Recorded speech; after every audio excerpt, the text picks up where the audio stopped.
Hi guys, how can you create this torn paper cutout frame effect in Photoshop?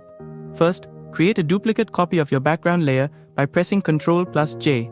Next, go to Image Adjustments Black and White and press OK to convert the image to black and white.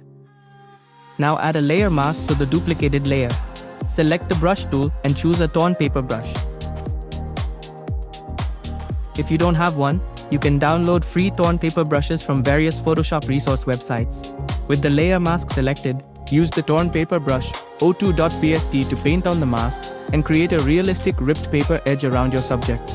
Once you're happy with the effect, open Layer Styles and enable Stroke.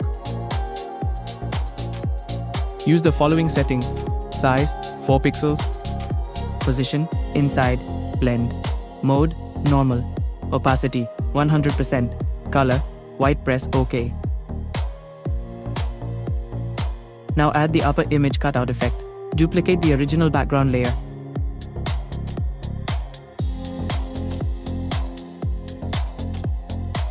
Go to Layer Style, then Stroke. You can keep the same stroke settings for that.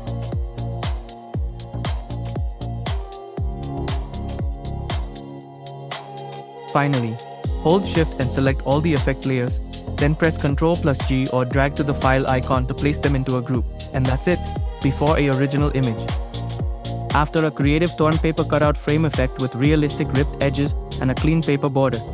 That's how you can easily create a torn paper cutout frame effect in Photoshop.